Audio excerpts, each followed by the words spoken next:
Assalamualaikum warahmatullahi wabarakatuh. Waalaikumsalam. Muslimin muslimat Allah, pengunjung taman surga rahimahumullah. Seperti biasa kita muliakan majlis ilmu taman surga yang mulia ini dengan zikrullah, dengan kalimah-kalimah thayyibah. Subhanallah walhamdulillah wa la ilaha illallah wallahu akbar. Subhanallah walhamdulillah wa la ilaha illallah wallahu akbar. Subhanallah walhamdulillah wa la ilaha illallah wallahu akbar. Subhanallah walhamdulillah wa la Allah wallahu akbar. Subhanallah walhamdulillah wa la ilaha illallah wallahu akbar. Subhanallah walhamdulillah wa la ilaha illallah wallahu akbar. La ilaha illallah, la ilaha illallah, Muhammadur Rasulullah. La ilaha illallah, la ilaha illallah, la ilaha illallah, Muhammadur Rasulullah. La ilaha illallah, la ilaha illallah, la ilaha illallah, Muhammadur Rasulullah. Ya Allah, ya Allah, ya Allah, ya Allah, ya Allah, ya Allah, ya Allah, ya Allah, ya Allah, ya Allah, ya Allah, ya Allah, ya Allah, ya Allah, ya Allah. La ilaha illallah, la ilaha illallah, la ilaha illallah, Muhammadur Rasulullah.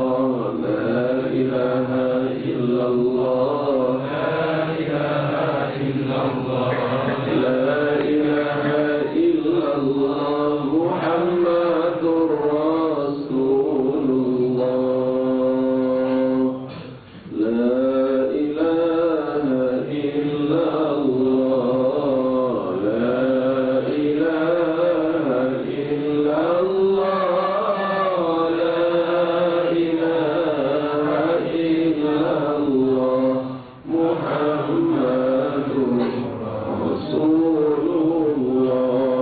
Ya Dzal Jalali wal Ikram, ya Dzal Jalali wal Ikram, ya Dzal Jalali wal Ikram. Amitna ala dinil Islam. La ilaha illallah, la ilaha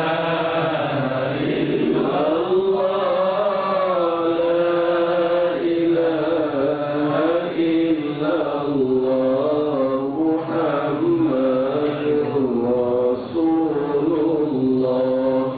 Ya Dzal Jalali wal Ikram, ya Dzal Jalali wal Ikram, ya Dzal Jalali wal Ikram. Amitna ala dinil Islam, amitna ala dinil Islam. Ya Dzal Jalali wal Ikram, ya Allah, Tuhan yang memiliki segala kebesaran dan kemuliaan. Amitna ala dinil Islam, matikan kami dalam agama Islam. Al-Fatihah. أعوذ بالله من الشيطان الرجيم بسم الله الرحمن الرحيم الحمد لله رب العالمين الرحمن الرحيم مالك يوم الدين إياك نعبد وإياك نستعين اهدنا الصراط المستقيم صراط الذين أنعمت عليهم غير المغضوب عليهم ولا الضالين.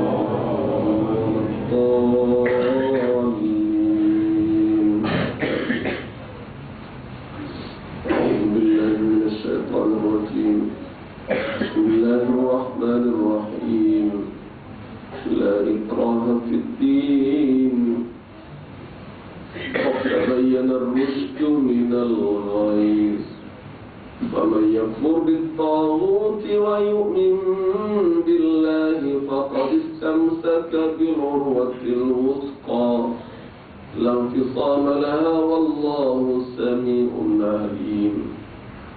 الله ولي الذين آمنوا يخرجهم من الظلمات إلى النور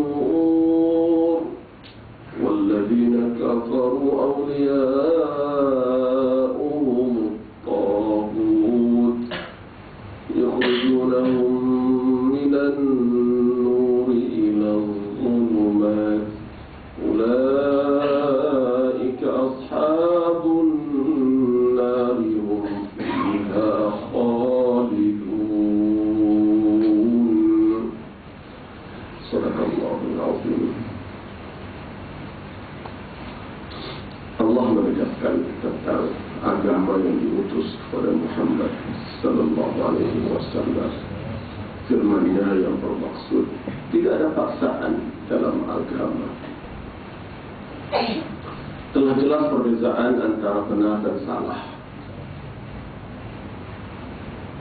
Barang siapa yang menentang tauhid, menentang kezaliman dan beriman dengan Allah, dia telah berpegang dengan satu pegangan yang cukup kuat dan dia tidak akan terpisah darinya.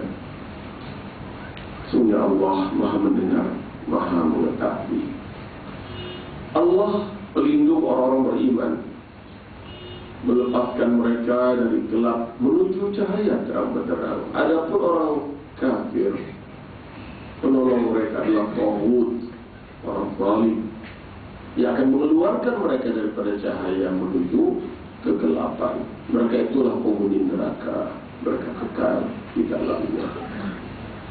Alhamdulillah wassalatu wassalamu ala Rasulillah wa ala alihi wa sahbihi wa mawala. Tanpa jemu tanpa bosan, marilah kita zahirkan rasa syukur kepada Allah Subhanahu wa taala dengan lazimi kalimat tahmid alhamdulillah. Satu kalimah yang punya kekuatan tersendiri. Ini kalimah ajaib. Orang yang mengamalkan kalimat tahmid alhamdulillah tidak mudah putus asa, tidak kecewa. Kalau hari ini ada penyakit orang modern namanya stres, tension. Orang yang mengamalkan kalimat tahmid, melazimi kalimat tahmid, tidak mengidap penyakit stres, penyakit tension. Kenapa? Orang yang melazimi kalimat tahmid sentiasa berlapang dada dengan Allah. Ini kekuatan. Waktu kita ucap alhamdulillah ala kulli hal. Syukur alhamdulillah atas apapun keadaan. Senangkah, susahkah, alhamdulillah. Akan senang. Ada stres, ada stres. Ya. Itu ziarah orang sakit. Orang Melayu ini cara mujamalah. Dah tahu orang sakit, tanya kabar lagi kan? Apa kabar? Apa jawabnya? Alhamdulillah. Sakit pun alhamdulillah. Orang ini tenang. Ya tak ada keluh kesah. Ya tak ada bisa sakit. Allah kenapa ni sakit begini. Ya ada. Orang itu tenang. Kita jumpa seorang sahabat yang niaganya lagi jatuh, hutang banyak. Saya baca mana niaga? Alhamdulillah Ustaz, no komplain, akan senang. Maju, alhamdulillah, untung, alhamdulillah, tak untung pun alhamdulillah, kan senang. Tak ada kecewa orang macam ni. Jumpa dengan si Muhammad ni bukan main. Saya, macam mana? Apa khabar? Oh, masalah Ustaz, masalah. Semua masalah. Ini harga sekarang susah Ustaz. Barang pun mahal, kecuali kangkung. Orang ini sentiasa berkeluh kesah. Bukan tak boleh keluh kesah, boleh. Memang sifat manusia begitu. Tapi jangan mengeluh pada manusia. Nak mengadu, nak merintih pada Allah. Bangun malam ambil wudhu, ya Allah. Aku lemah ya Allah, aku takut ya Allah, beratnya yang menghadapi ya Allah, ringankanlah bebanku ya Allah, insyaAllah. Ya, apa yang buat kita susah hati? Kadang-kadang anak buat kita susah hati. Oh, anak ni macam ni. Alhamdulillah, baik pun anak kita, tak baik pun anak kita juga. Alhamdulillah. Suami kita baik tak? Suami kita baik tak? Jawabnya, alhamdulillah, pandai. Cepat belajar. Nak macam mana? Ya, okey kah? Tak okey kah? Alhamdulillah. Kan tenang. Jangan komplain banyaklah. Oh, suami aku tu macam ni. Ini sakit jiwa seorang-seorang. Suami kita relax, ya? Tak ada masalah. Oh, Pak. Isteri kita okey tak? Kan senang. Tengok muka ceria je, tak ada masalah. Okey kah? Tak okey kah? Ya, alhamdulillah. Senang gitu. Ini satu kalimah ya. Cuba amalkan. Memang senang dicakap, senang. Tapi bila kita diuji, aduh. Waktu itu Allah berkata, aku hairan dengan hamba yang beriman. Kenapa? Bila aku berikan kesenangan, dia bersyukur dan dia dapat surga. Aku beri dia kesusahan, dia berlapang dada, pun dia akan mendapat surga. Dapat senang pun surga, dapat susah pun surga. Untung pun surga, rugi pun surga. Itu orang beriman. Tapi kalau orang tak beriman, diberikan kesenangan, dia kufur, lupa Tuhan, ya, dunia dia yang punya. Bila diberikan kesusahan, dia berusaha, apa ni? Sabarlah, ini ujian. Tahulah ujian, tapi kenapa aku yang diuji? Kan kadang-kadang begitu kan.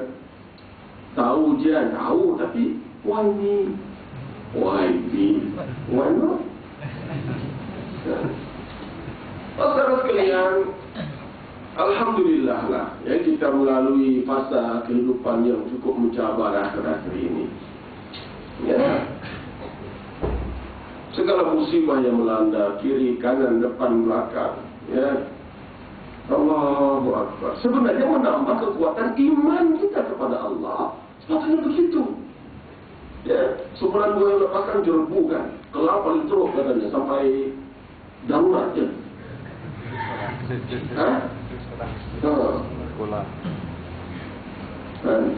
Kebakar sini, asap. Ya, alhamdulillah. Kenapa?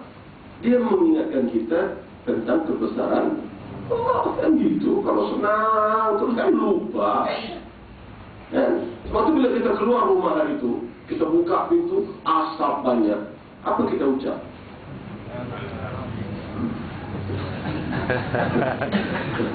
Innalillah, itu musibah. Ya, pertama bila kita tiba musibah, kita sebut innalillah. Selepas innalillah berlaku proses istirja, berlaku proses muhasabah. Ya, apalah dosa. Ya. Di situ baru kita alhamdulillah ingat juga dosa. Yang ingat dosa, Tapi berapa ramai yang tak melihat itu sebagai musibah? Ini fenomena alam sementara, Ustaz. Fenomena alam. Ya. Menurut Jabatan Meteorologi, itu rupanya kitabnya Jabatan Kaji Cuaca. Kita apa-apa hal kita rujuk kepada Allah, kita rujuk kepada Jabatan Kaji Cuaca. Ya out. Jadi kita menurut Jabatan Meteorologi, ini fenomena alam yang bersifat sementara. Kenapa? Sebab pada masa ini angin kita pusing ikut sini. Jadi bila angin pusing-pusing ini kita pun tak kena hujan. Kering. Rumput pun habis kering. Ada orang merokok, gatal tangan, campak puntung rokok, terbakar.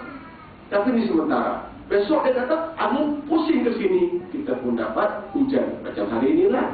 Dan ini cakap orang tidak beriman. Orang yang berpegang kepada Allah, yang rapat dengan Allah, dia akan bertanya, siapa pusing angin ke sini atau ke sini? Siapa? Bukan Allah. Jadi tidak ada namanya fenomena yang ada kebesaran Allah. Musibah menegur kita. Dan supaya lebih berhati-hati. Macam kita jalan-jalan kesandung batu. Nak marah batu ke? Nak istighfar. Marah batu bikin apa? Aku tendangnya batu. Apa ini batu? Duduk tengah jalan. Namanya pun batu. Yang kamu tuh jangan jadi kepala batu. Bila terkena, astagfirullahaladzim. Tadi keluar tak baca bismillah. Astagfirullahaladzim. Jalan mata melelong kiri kanan. Supaya kita beringat dan lepas itu lebih berhati-hati. Kan alhamdulillah kan. Supaya kita tidak lupa diri. Begitulah. Ya. Sampailah pada musibah yang besar hari ini. Ya, kalau tengok berlaku hari ini, kapal terbang hilang. Saya awal-awal lagi mengajak orang untuk rujuk Al-Quran. Dan siapa yang ada Twitter akan dapat satu tweet. Buka Yasin, baca ayat 41. Ada? Ada? Ada tak? Ini tak ada Twitter lagi. Saya bila berlaku peristiwa tersebut, saya terus teringat peristiwa kapal terbang hilang itu berlaku pada 8 hari bulan 3. Baik, 8/3. Saya terus teringat, oh Yasin pun ayatnya 83. Okey, saya pun ambil Yasin. Jamnya jam 12.41. Saya pun buka ayat 12. Oh, tak ada apa-apa. Saya buka ayat 41. Masya Allah. Maka saya baca 12 ayat. Daripada ayat 41 hingga ayat 53 berbicara tentang kapal Al-Fulkil Mas'ud. Yang kata Allah, kalau kami ingin kami akan binasakan kapal itu, fahum la yarji'un. Mereka tak kembali lagi. Saya baca, oh, kapal subhanallah. Ya, 8/3, Yasin 83 ayat. Dan ayat 41, 12 ayat. Jam 12.41. Saya pun ambil Twitter, tulis rujuk Al-Quran, rujuk Yasin, ya, baca surah Yasin ayat 41 dan tengok maknanya, fikir-fikirkan, renung-renungkan. Ada orang balas, ini kan tentang kapal laut, Ustaz. Saya kata, ada beza ke kapal laut dengan kapal udara, kapal darat? Ya, dalam kitab berinteraksi dengan Al-Quran, kita mengambil pengajaran secara umum. Al-ibrah bi umumil lafzi, la bi khususis sabab. Jangan tengok sebab ayat turun. Tengok umumnya. Kenderaan lah. Lagi buat apa bezanya kalau Allah nak hancurkan kenderaan di darat, kan di laut, kan di udara, kan di mana-mana, hancur. Okeylah, senyap. Besok orang telefon, Ustaz, komen sikit ini. Ada orang keluar fatwa di Johor. Tuan kenal lah nama tu. Dia keluar fatwa, jangan kaitkan MS370 dengan Yasin. Saya pun buka-buka, saya pun balas. Saya kata kalau tak rujuk Yasin, boleh tak kita rujuk Bible? Faham maknanya kan? Seolah-olah Quran tidak relevan kan? Sedangkan semua yang berlaku dalam hidup kita ini dalam ilmu Allah, ada dalam rahsia Allah, kalam Allah. Cuma kita kadang-kadang tak terjangkau ilmu kita. Tiba-tiba ada budak Cina hantar mesej, doktor, saya sudah baca Yasin ayat 41.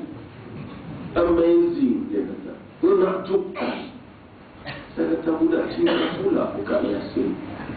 Yang ustaz itu tak bagi buka Yasin. La ilaha illallah. Tujuan saya hanya satu, buka. Kan selama ini kita rajin baca Yasin kan? Rajin kan? Cuma tak pernah tengok makna kan? Saya kata buka makna, tengok. Kut-kut tercuit hati kita. Kut-kut tersentuh hati kita untuk mengakui, Masya Allah, Tabarakallah, hebatnya ilmu Allah. Saya jarang tengok TV.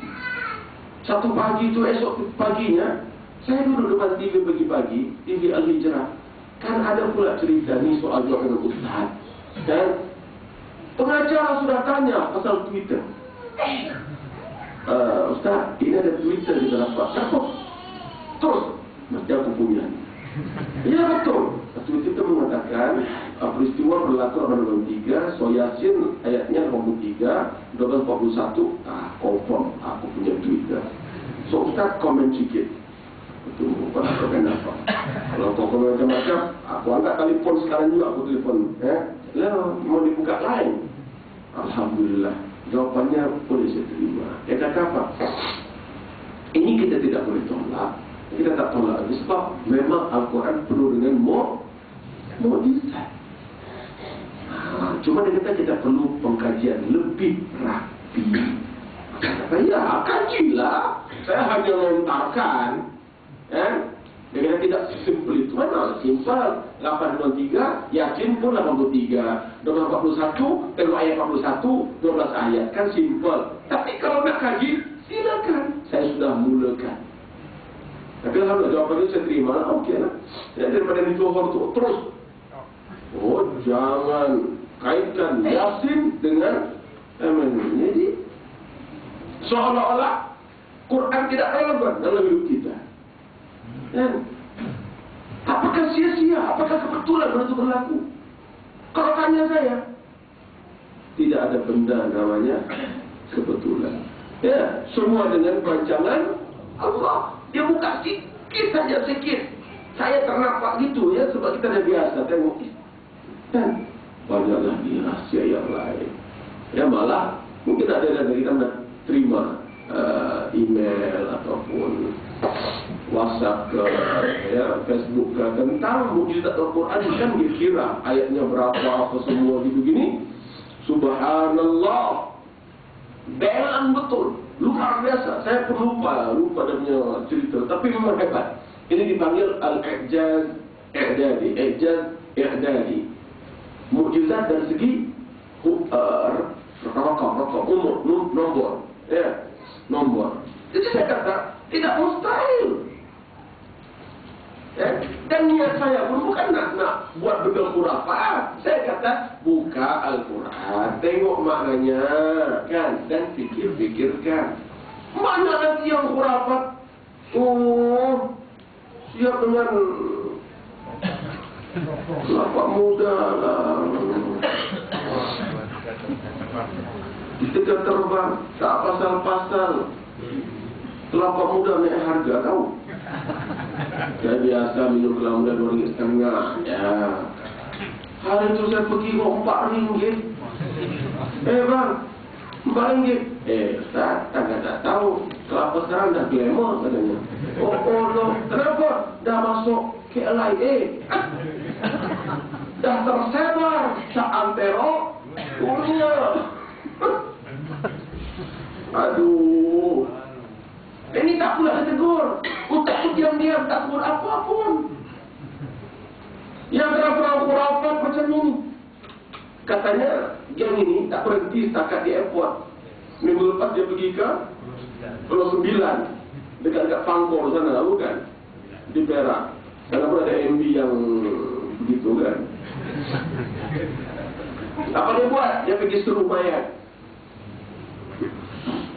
dengan teropongnya itu, dengan kentongnya, dengan apa tak, dengan tongkatnya, seru mayat.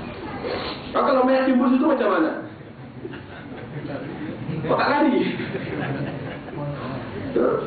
Tiba-tiba muncul semua mayat-mayat. Allah, apa ni? Sudah-sudahlah. Tapi dah Menteri Agama kata apa? Tidak salah, ya, menggunakan khidmat umum. Ya memang tengok umum semacam mana. Kalau umum macam ni, mengarut-ngarut macam ni, benda memalukan. Kita pun tidak malu. Tapi orang barat buat action di sana dengan bola rugby. Malu. Orang malu sampah tu. Terus kalian, sepatutnya musibah itu mendekatkan kita kepada Allah. Dalam konteks MS370, saya mengatakan ini kebesaran Allah. Siapa kita nak berdekat pada kuasa Allah? Oh, tapi manusia tak insaf, sombong, angkuh. Ui, bercakap macam dia lah paling hebat. Orang tanya pun tak boleh. Nak bertanya, habis kena heret wartawan tu, kena tangkap. Heret keluar bilik. Kau jangan sombong, kau jawab lah kalau kau tahu. Kecuali kalau kau menyembunyikan sesuatu. Dan saya syak. Dia menyembunyikan sesuatu hingga dia takut untuk ditanya. Saya cakap saja ya, jangan tanya. Bercakap, keluar. Kenapa? Kalau betul-betul, terus, ikhlas. Ada penatanya. Tapi sebab ada benda secara. Wallahualam, banyak teori, jadi saya pun dah confused dah. Tapi kalau tanya saya, itu kebesaran Allah. Dalam doa saya, orang tanya saya, Ustaz ini apa sikap Ustaz minta MS370? Saya kata saya simpati, saya kesian dan saya berdoa. Saya tak pernah putus doa saya. Dalam surat hajat, dalam qiyamul lail, saya akan sebut 370. Ya Allah, kami lemah, kami tak upaya. Seluruh alam dalam genggaman-Mu, ya Allah, tunjukkanlah kebenaran. Ya. Dulu saya doa, kalau mereka masih hidup, kembalikanlah ya Allah. Kalau mereka sudah pergi, berikanlah ketabahan kepada keluarga. Saya melihat kepada akhir-akhir ini, ada benda yang disorok. Sampai dunia bertanya, hai Malaysia, apa lagi yang kamu sembunyikan dari kami? Ya. Lantas doa saya, ya Allah, tunjukkan kebenaran. 3 malam lepas saya start doa, tunjukkan kebenaran. Saya tengok di Twitter, terbaca, keluarga mangsa di China want the real truth. Bukan kebenaran lagi, kebenaran yang benar. The real one. Saya kata ada benda yang mereka sorok. Ya. Paling tidak orang nak tahu apa dalam kota terbang. Oh, tak ada apa, manggis. Mana musim sekarang. Saya bilang manggis ada. Di mana dapat manggis? 2 hari dia pertahankan manggis. Tapi dengan wartawan putusan bolehlah. Oh, manggis ya. Okey tu, manggis. Kelapa itu kelapa. Durian kan itu. Bolehlah kau memang dengan wartawan TV3, TV bolehlah. Manggis. Komen wartawan tanah bangsa. Dia tak sebodoh itu. Dia pusing sini. Masuk hari ketiga, ada bateri lithium. Siapa minat bateri lithium? Tak ada lagi itu. Wah, kawan masih desak lagi. Tell us the truth. Apa dalam kapal terbang? Ada benda dalam. Mereka tahu, Putrajaya tahu. Tapi dia pernah tutup. Sebab benda tu tak boleh masuk ke Malaysia. Masuk juga. Benda tu sepatutnya tak boleh masuk Malaysia. Masuk Malaysia jadi tempat transit kepada benda tu.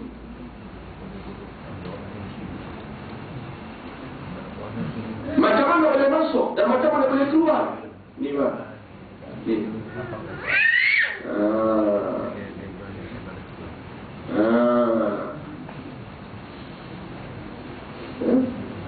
Ada benda. Dan benda itu tak sepatutnya transit di Malaysia. Kenapa transit? Biasa Pak. Semua bolos. Custom bolos. Ya. Immigration bolos. Semua bolos. Kerana rasuah. Bila berlaku begini, dah terperangkap. Ya. Harga ini tak menggunakan. Allah. Punah semua. Satellite. Suluh sana tak nampak suluh. Oh nampak ada 200 objek. Pergi-pergi tak ada. 300 objek berwarna-warni. Pergi-pergi tak ada. Kalau orang tanya saya, kenapa tu Ustaz? Mudah aja. Jawapan saya ini simple. Apa dia? Allah tutup. وَجَعَلْنَا مِنْ بَيْنِ أَيْدِيهِمْ سَدًّا وَمِنْ خَلْفِهِمْ سَدًّا فَأَغْشَيْنَاهُمْ فَهُمْ لَا يُبْصِرُونَ.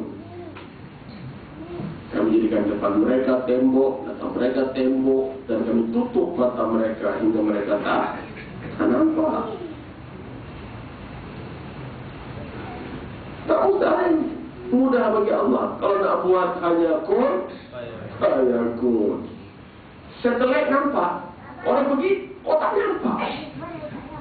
Sebab Allah tak tutup mata satelit, Allah tutup kata manusia. Mengaku kepada Allah, istirja kepada Allah. Sudah banyak dosa kita buat. Ya. Pecah amanah, khianat, rasuah, zalim, fitnah. Ini semua mengundang bencana. Jangan main-main. Tak pernah dengar hadisnya? Idza duyi'atil amanah fantaziru sa'ah. Kalau amanah diabaikan, tunggu saat kehancuran. Ini belum kehancuran, ini baru sikit. Kalau Allah nak, bukan asap. Kalau Allah nak apa? Kalau Allah nak, bukan hilang satu kapal terbang. Hilang satu Malaysia hilang. Kalau Allah nak, boleh tak boleh? Susah sangat ke? Saya baru balik Surabaya. Ada dengar tak cerita di Surabaya yang orang korek minyak, keluarnya lumpur? Ada? Baik. Sudah 7 tahun lumpur ini tak berhenti, keluar terus. Bukan air kak. Kalau air dia mengalir ke parit, ke sungai, ke laut. Lumpur nak pergi mana? Lumpur 7 tahun. Mula-mula orang buat tembok 2 meter. Naik lagi, naik 3 meter, 4 meter, 5 meter, melimpah, blok. Sekarang temboknya sudah lebih 10 meter. Tahu berapa keluasan ditutup lumpur? 3 daerah. Lebih 20 kampung. Saya pergi, saya naik tangga dia pergi ke tembok tu. Subhanallah, tegak bulu saya. Seluas mata memandang lumpur. Dan disitulah dulu rumah-rumah orang. Yang ada berpuluh. Rumah ada beribu lah. Dan kalau 3 daerah, sampai sekarang masih keluar lagi. Itu terasa itu masih asap keluar. Ya. Masih lagi. Dan saya beritahu kawan saya, kalau katalah sekarang 7 tahun, kalau boleh 7, boleh tak 10? Ya boleh. Kalau boleh 10, boleh tak 20? Saya tanya dia, kalau 20 tahun tak berhenti ni, agak-agak apa dia? Wallahualam Ustaz, akhirnya Surabaya tenggelam. Habis tak? 11 meter dah, 11.2 meter dah lumpur juga. Rumah kita paling berapa? 3 meter, 4 meter kan? 11 meter. Kita naik dulu tu memang perkampungan. Habis. Innama amruhu idza arada syai'an ayyaqula lahu kun. Dan sekali orang berlaku hari ini, seorang tanya saya, semua ni musibah ni kena dosa kita ke Ustaz? What else? Apa lagi? Bukankah dosa menambah kemurkaan Allah? Dan kemurkaan Allah menambah azab Allah. Oh, dia kata mungkin orang tak bayar zakat ya Ustaz. Ya mungkin. Memang ada hadis sebut, kalau dibayar orang kaya tak keluar zakat, maka Allah akan halang hujan dari turun. Hujan tak akan turun. Dan jika tidak, kerana binatang-binatang yang hidup bersama manusia, Allah tak turunkan hujan. Agak-agak hujan turun seminggu ni sebab kesian kak ayam itu, kak biawak tu, yang kita biawak tu kan, padi tu. Akhirnya sebab binatang itulah maka Allah kesian turun hujan. Kita pun tumpah. Tumpah apa? Tumpah biawak.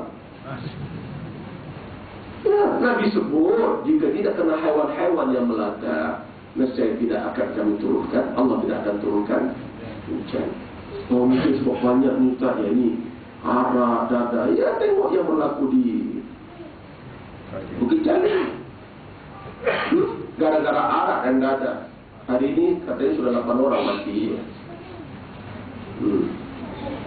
Melayu 6 orang Melayu. China seorang, India seorang, Singapura seorang, yang 5 tu Melayu. 1 laki-laki, 4 perempuan. Muda umur 21, 22, 23. Kenapa? Ya, overdose darah dengan arak. Ya, tak perlu overdose lah.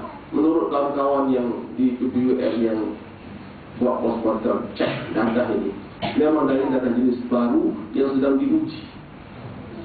Dan bahan ujiannya siapa? Budak-budak. Memang pesta itu pesta liar. Ya, Future Music Festival, FMFA. Itu pesta liar. Budak-budak masuk ke dalam, buka baju, tinggal berang. Begitu. Itu gambar-gambar bersebar itu. Bukan fitnah. Dan arak banyak. Siapa yang sponsor? Dadah banyak. Tanya budak ni banyak duit yang dadah ni. Dadah. Ambil. Share. Ambil. Diuji. Baru diuji dari jenis baru. Allahu Akbar. Tetapi sekarang tak ada tindakan apa-apa, tak ada siasatan pun. Siapa yang dalam di sebalik peristiwa tersebut? Itu yang sakit malam itu di hospital 8 orang atau 9 orang kan? 5 mati, 4 koma, dan sudah 8 mati. Yang tak masuk hospital, yang balik rumah, yang mati seorang-seorang. Itulah yang jadi cerita. Ini yang kita tahu yang Allah recorded masuk hospital di PUM. Oh, mungkin banyak dosa ya Ustaz. Oh, mungkin ada anak derhaka pada mak bapak. Saya kata mungkin. Anak derhaka pada mak bapak juga mengundang bala Allah Subhanahu wa ta'ala. Mungkin saya kata mungkin ada suami yang disaling pada istri, atau istri yang derhaka pada suami. Mungkin. Pokoknya dosa lah.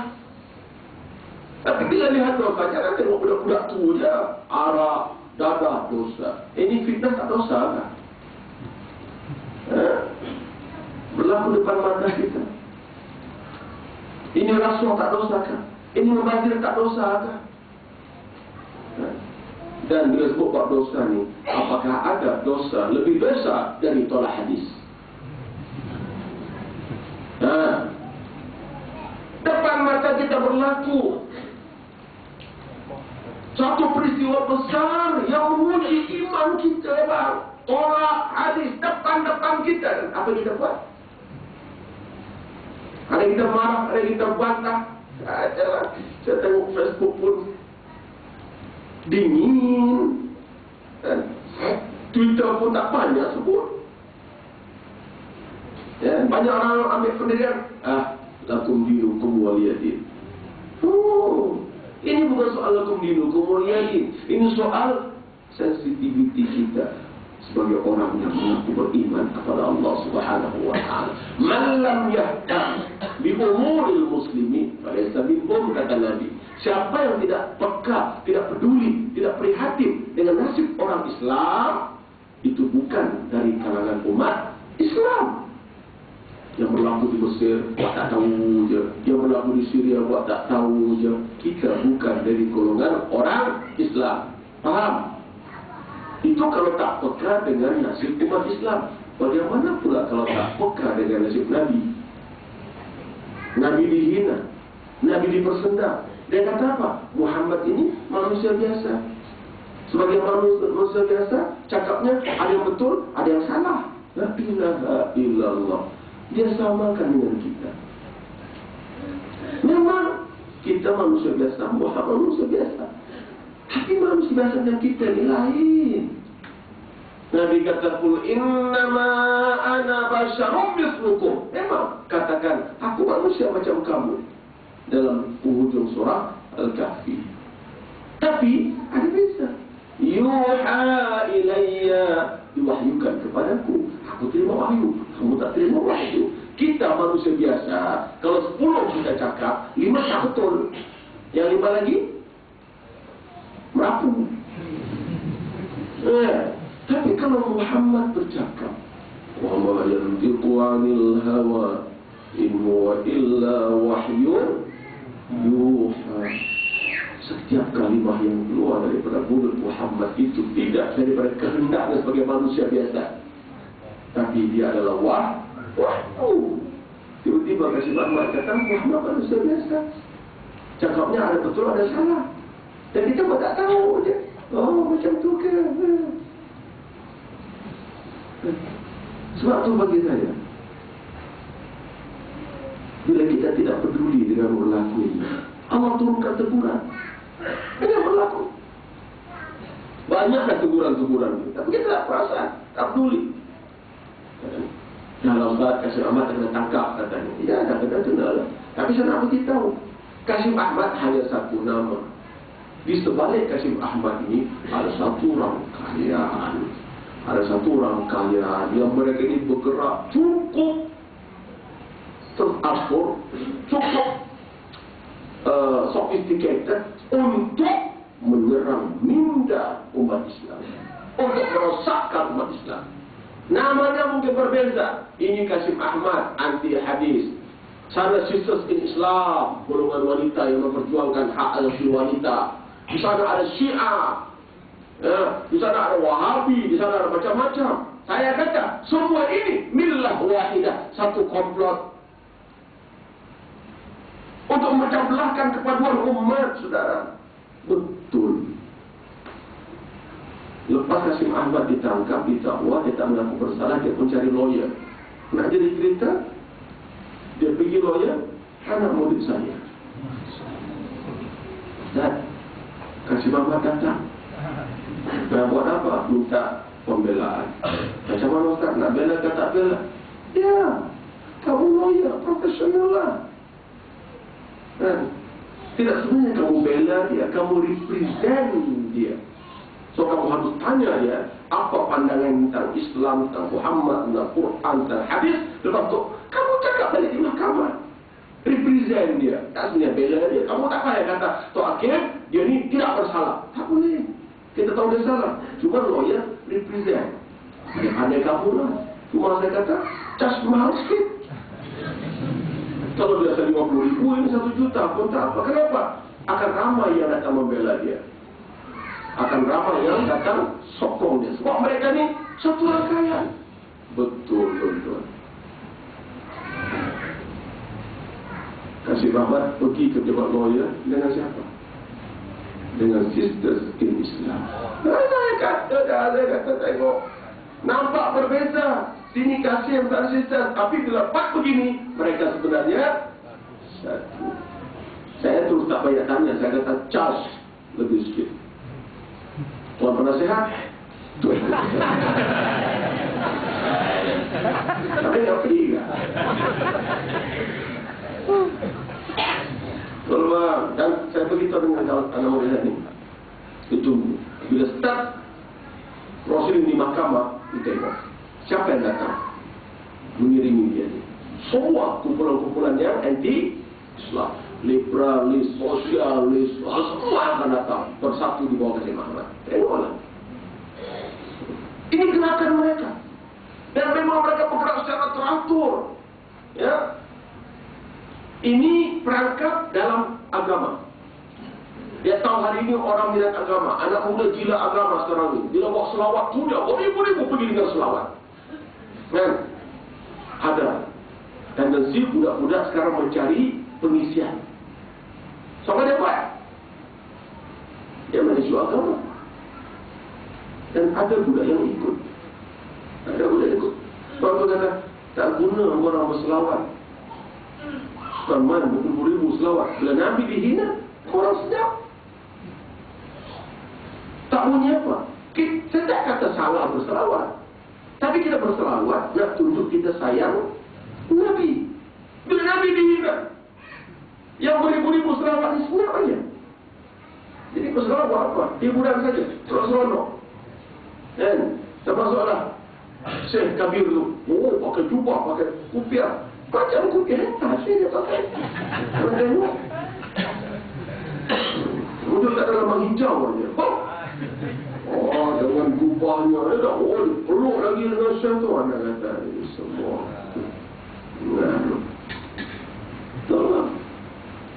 Anak muda yang gila hiburan, itu yang dia masukkan. Tadi apa tu? Dadah, arak dalam hiburan. Rosak habis. Pernah dengar tidak? Ajaran baru, Millah Ibrahim. Karena ya, harap janganlah sampai ke Kelang. Kawan saya dikajar, telefon saya, Ustaz, tolong Ustaz, anak saya sudah masuk agama baru. Apa namanya? Millah Ibrahim. Tolong macam mana? Saya pergi. Saya berhubung dengan budak ni, dia tak lagi telefon dia. Saya kata, agama apa ni?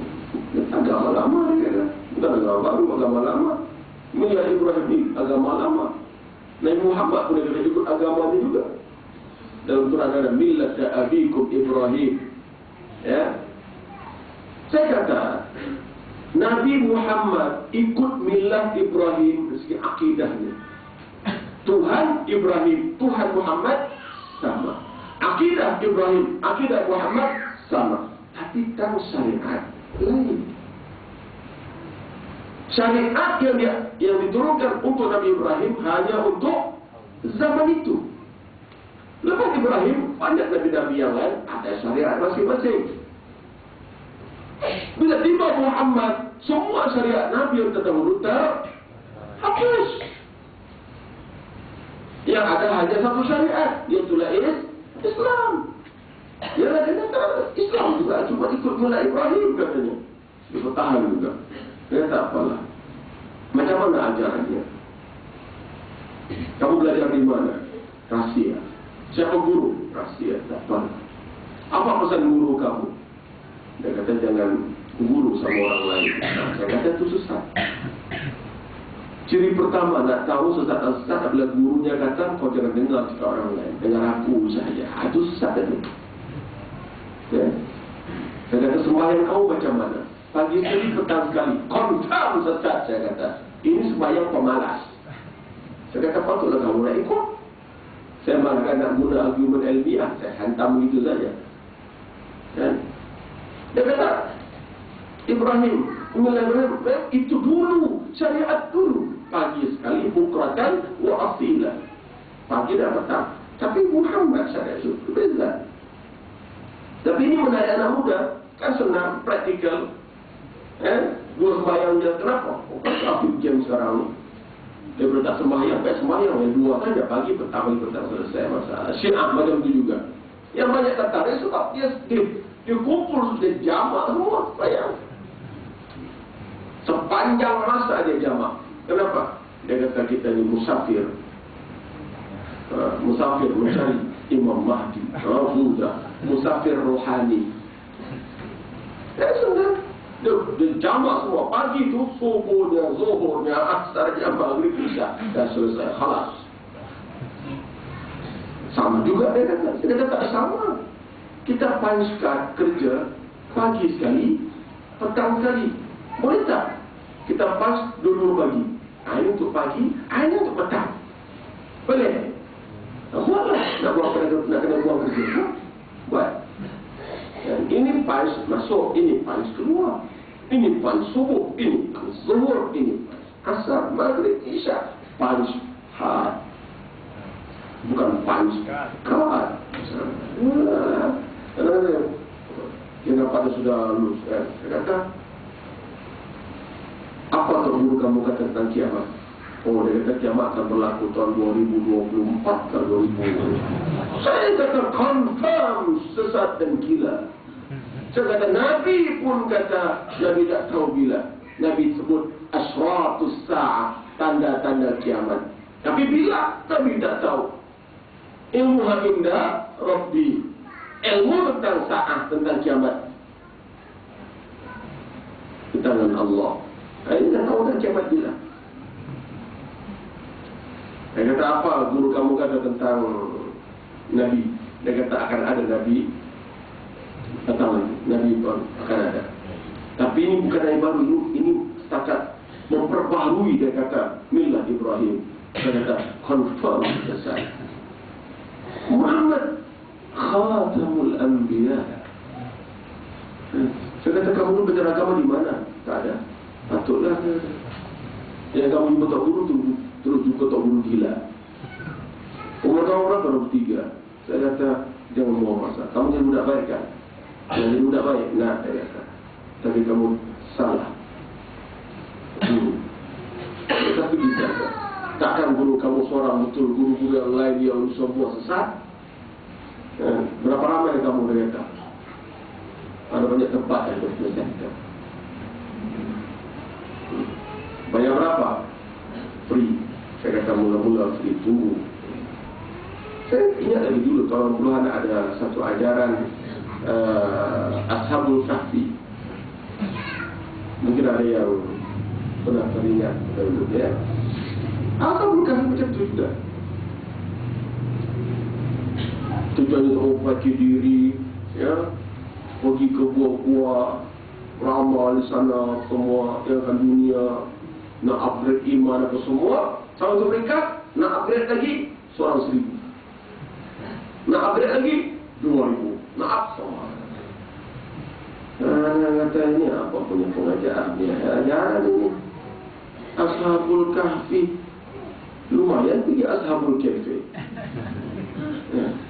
Tapi itu orang Tuhan. Jadi ini perangkap-perangkap. Ya, saya dedahkan cerita ni, tuan-tuan, perempuan. Bukan setakat nak sok-sok nak beritahu, tidak.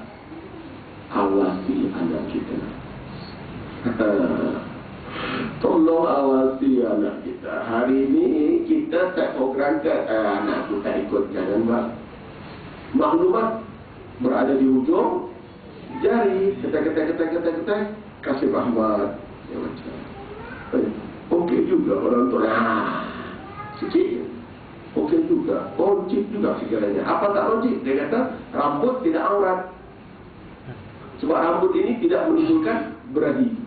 Oh, bagi Qasim Ahmad kalau menimbulkan berahi baru aurat. Takkan tengok rambut pun steam dia kata. Oh, jadi kalau tak steam tak aurat. Kalau steam baru aurat.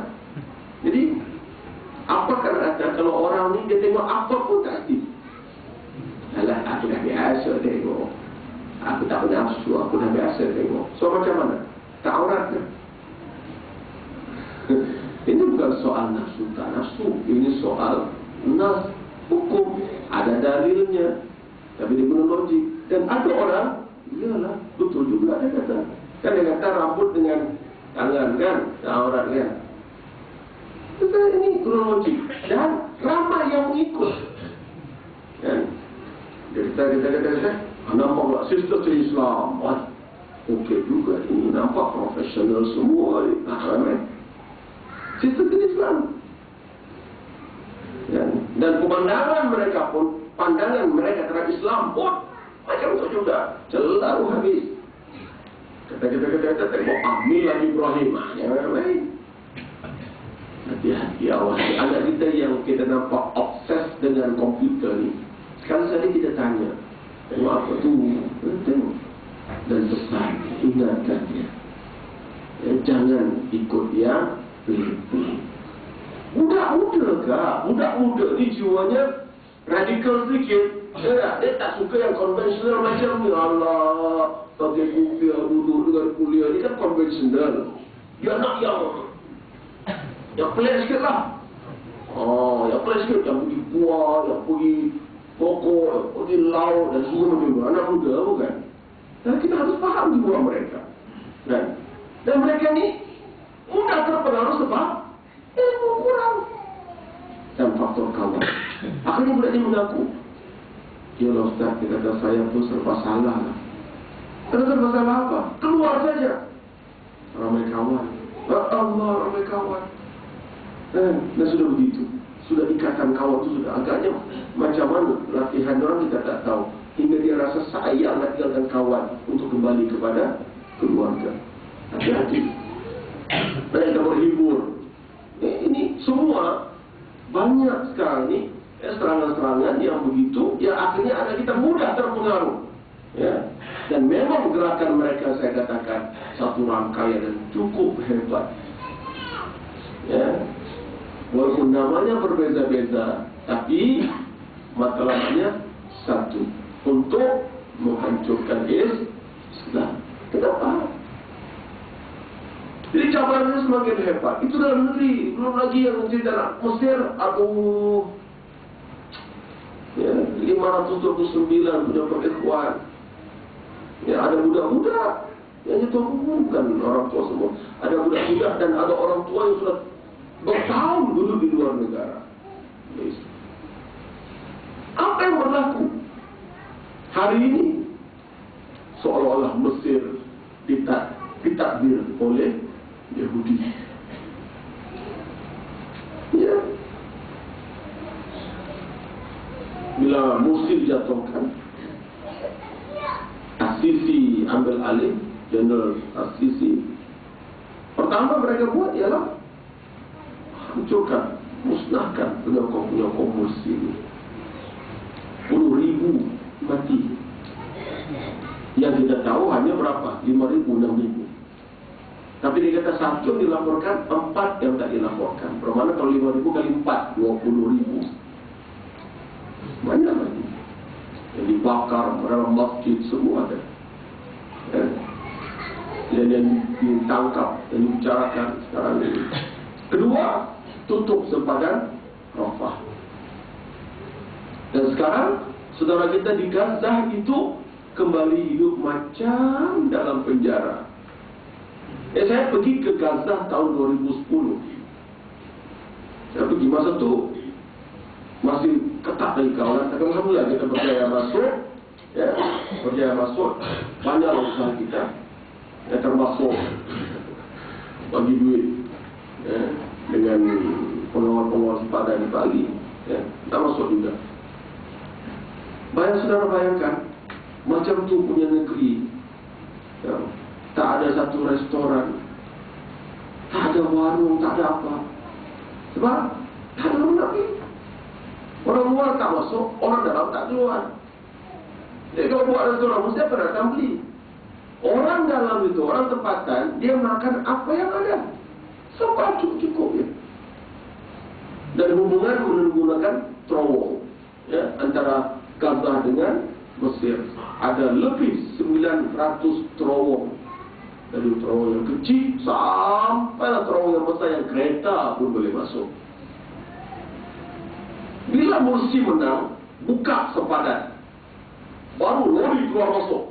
Dia perniagaan dah mula. sudah ada restoran, sudah ada warung tepi jalan, dan sudah ada budak yang tolak tuh jual es krim tuh. Dah ada dah. Tutup sekarang, habis balik, dan terowong-terowong dibinasakan. Yang binasakan siapa? Tentera Mesir, bukan tentera Yahudi. Dan terbaru kita dengar, ya, tidak kurang 2.000 kereta kebal Yahudi sudah mengepung Gaza. Gaza ini bukan besar, panjangnya 50 km, lebarnya 15 km.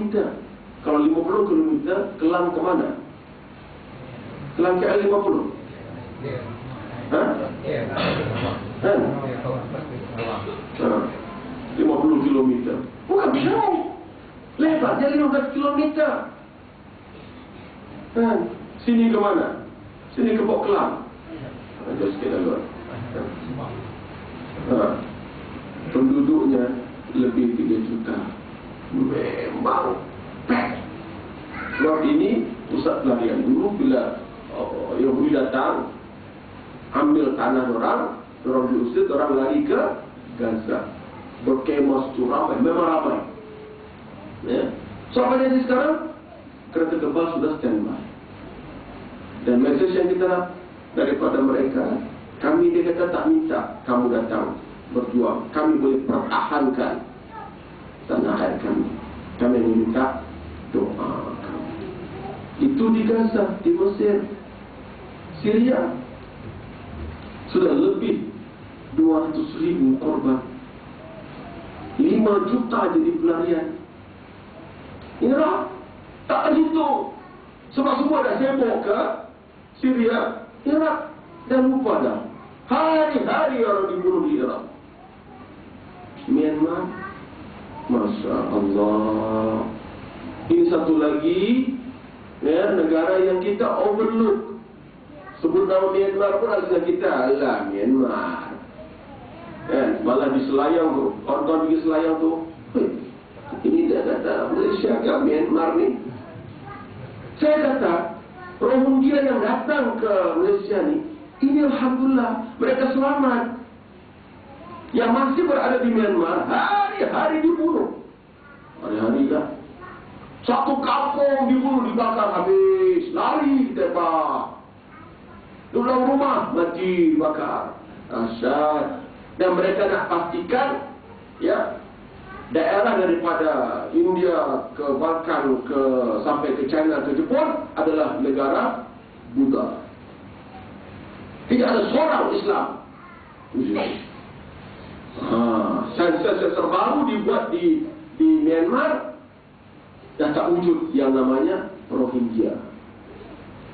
Hilang. Ini kerja siapa? Ekstremis Buddhis. Rupanya orang Buddha ini ada dua. Satu yang sampingnya pakai baju kuning, yang kuning tu okey, itu lenient sikit. Satu lagi yang pakai baju pekat kuningnya sampai jadi hampir coklat, ya, sampai tak coklat. Itu ekstrim. Ini yang mengganas di kita berhubung dengan rakan-rakan Buddha di sini. Kita tahu, mereka kata kami tak boleh apa. Ini Buddha yang, ini Buddhis yang memang ekstrim.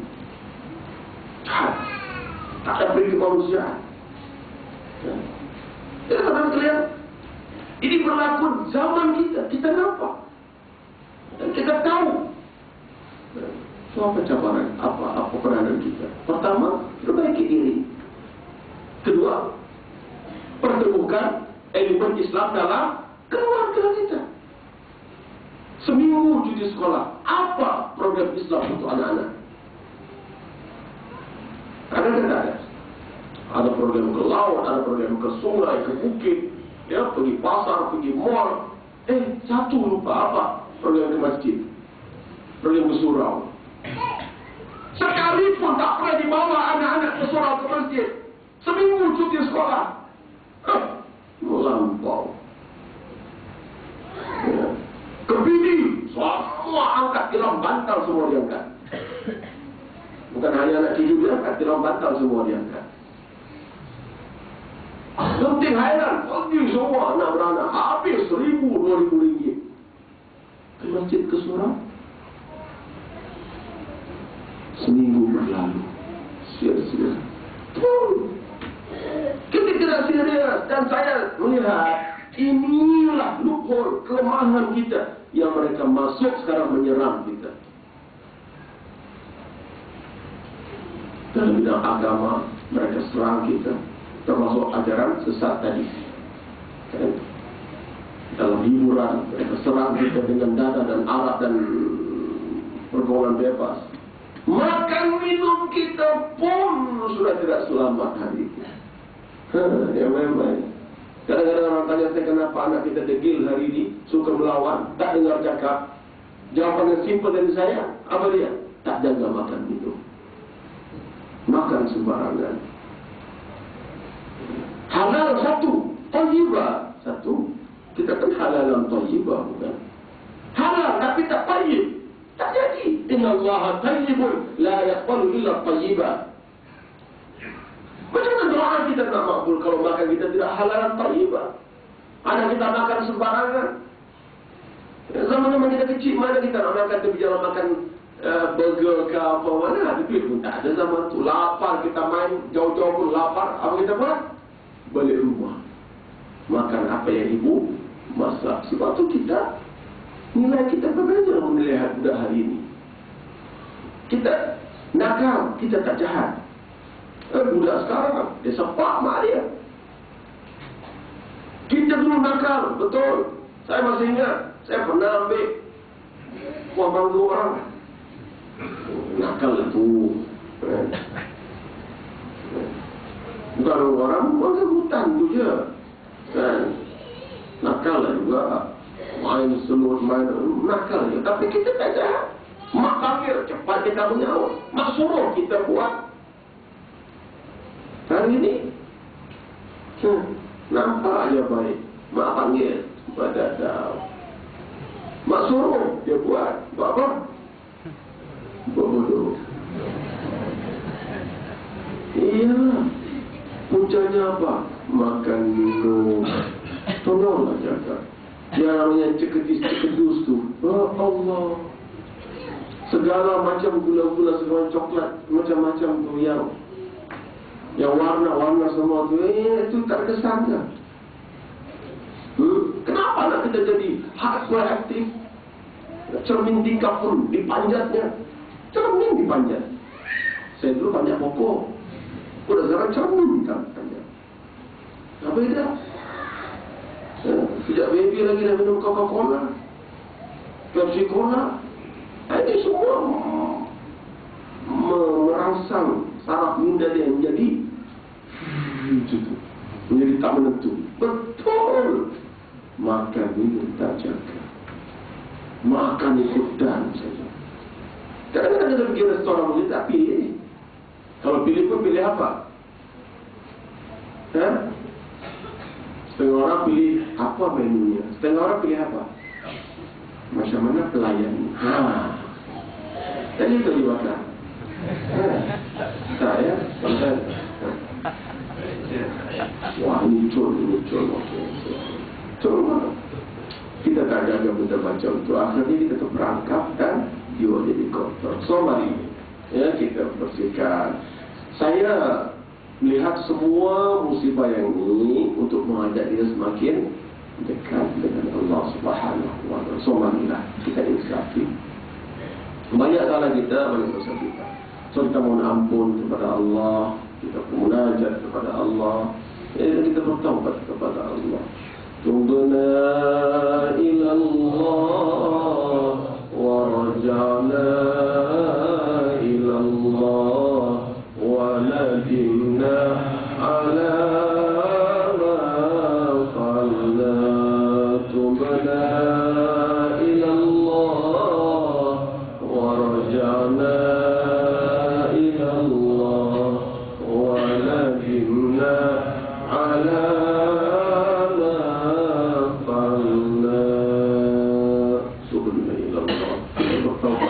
Allah Allah, kita kembali kepada Allah. Wa nadimna ala ma fa'alna, kita menyesali dosa-dosa, kesalahan yang pernah kita lakukan. Subhanallah walhamdulillah wa la ilaha illallah wallahu akbar. Subhanallah walhamdulillah wa la ilaha illallah wallahu akbar. Subhanallah walhamdulillah wa la ilaha illallah wallahu akbar. Subhanallah walhamdulillah wa la ilaha illallah wallahu akbar. Ya Allah, berkatilah majlis kami, ampunkan dosa-dosa kami, tunaikan hajat kami, mudahkan urusan kami, lapangkan dada kami, luaskan rezeki kami, sembuhkan penyakit-penyakit kami. Ya Allah, sembuhkan yang sakit di kalangan kami. Perbaikilah akhlak kami para ayah, para ibu. Perbaikilah akhlak kami para suami, para istri. Perbaikilah akhlak anak-anak kami. Ya Allah, lembutkan hati mereka, jadikan mereka anak soleh dan solehah, penawar hati kami, penyejuk mata kami, penyeri hidup kami. Jangan kau jadikan anak-anak kami punca kesedihan dan kedukaan kami. Ya Rabbal Alamin, selamatkan kami, keluarga kami, anak istri kami, harta benda kami dari musibah dunia dan akhirat.